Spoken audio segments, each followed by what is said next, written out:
Welcome to David Alexander Maths Tuition. This is chapter 2e on functions. Okay, using the functions f of x is 7x take 2 and the g of x is 2x plus 5, find the values of the f of 10 and g of 3. So all this means is 10 is our input. So we're putting this into this function, so that's going to be 7 lots of 10, take away 2, so 70 take 2, which is 68. The g of 3, that means 2 lots of 3 plus 5, 6 plus 5, so that is 11.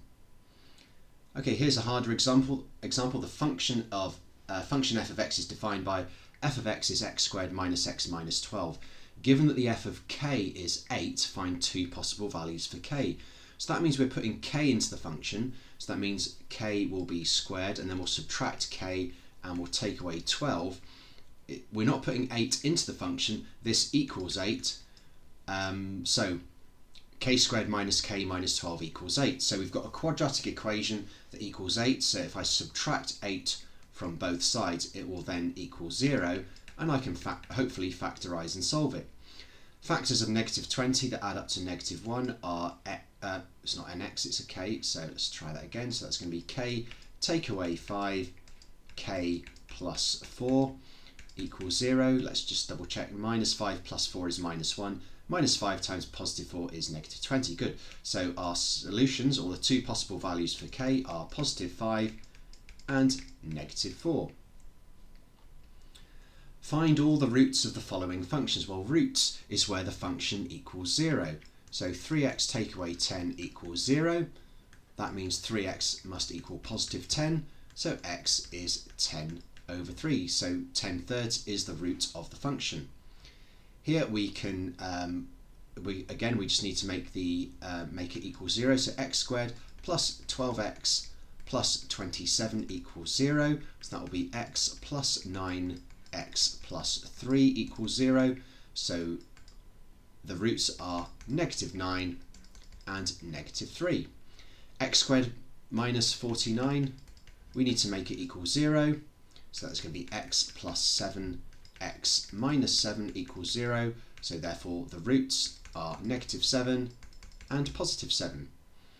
Okay, here on this last one, this one's actually quite easy. We know x plus 7, x minus 3 equals 0.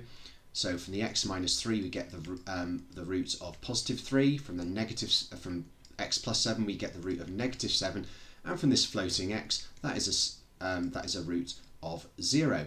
Remember that when we multiply these three things together we're getting 0, and if the product of three things is 0, one of the things must be 0. If x minus 3 is 0, then that means x must be positive 3. If x plus 7 equals 0, then x must be negative 7, or x is just the 0 itself. Okay, the functions f and g are given by blah-de-blah-de-blah. So find the two values of x for which the f of x equals the g of x. Well, this is nice and easy really. All we need to do is make the f of x, just write it out algebraically. This is the f of x and this is the g of x. Okay, so we've got an x squared here, so to solve it I need to make it equal 0. I don't want it equaling negative x squared plus x plus 8, so I'm going to add an x squared to both sides. I'm going to subtract an x from both sides, and I'm going to subtract 8 from both sides. So the only way I'm getting a 2x squared is a 2x and an x. And factors of 12 are 12 and 1, and I know that if I put the 12 here, that's going to be doubled to give me 24, and the 1 here will take that down to 23. Now if I want negative 23, that's going to be my minus 24 plus 1 minus 23. There we go.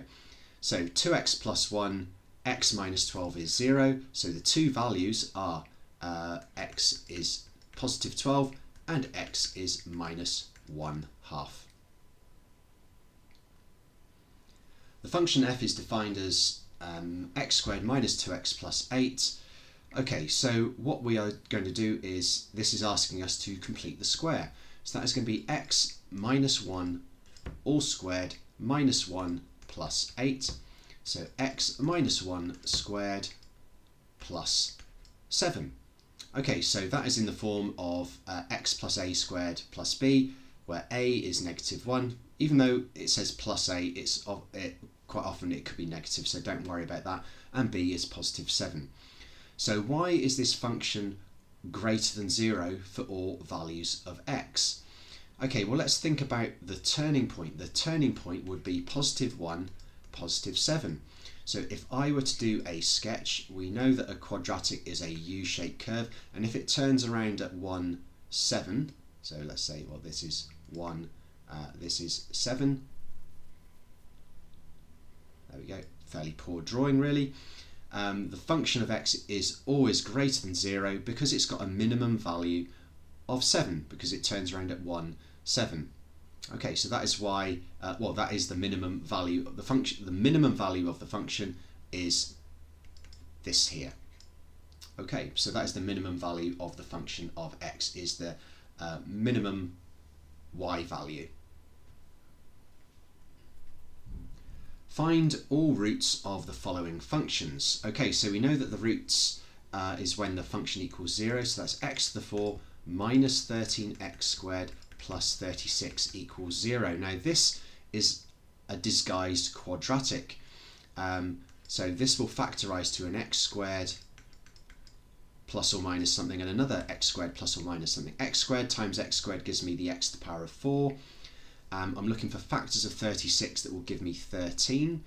So 36 and 1, that's no good. 18 and 2, that's no good. 3 and 12, no, that's no good. So how about 9 and 4? Okay, that works. 9 and 4.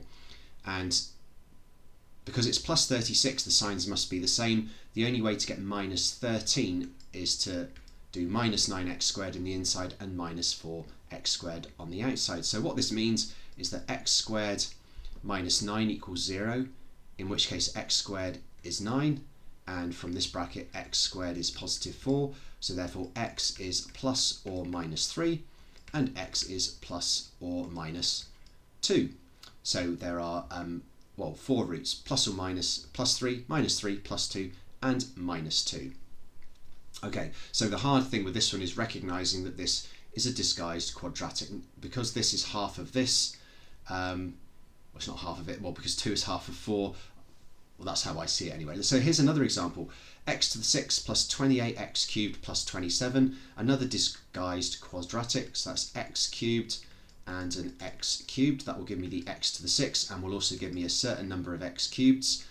Factors of 27, 27 and 1, so plus 27 plus 1 equals 0, in which case x cubed is negative 27 and x cubed is negative 1, meaning that x is minus 3 and x is minus 1. Only two roots there.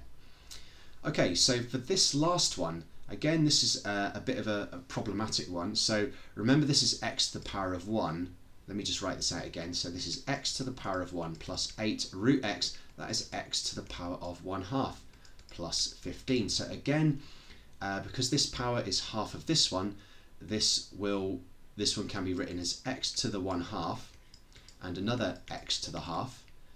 X to the half times x to the half gives me an x, and if I chuck some numbers inside the brackets, that will give me a certain number of ax, or a certain number of x to the halves. So factors of 15 that give me 8 are 5 and 3. So x to the half plus 5, x to the half plus 3 equals 0. So therefore x to the 1/2 is minus 5 and x to the 1/2 is minus 3. If the square root of x is negative 5, then that means x is minus 5 squared, so 25. And if the square root of x is negative 3, then x is negative 3 squared, 9. So these ones are quite tricky, not easy to spot, but I suppose the key thing is recognising that 2 is half of 4, 3 is half of 6, and this is a half. A half is obviously half of 1, and turning it into two double brackets.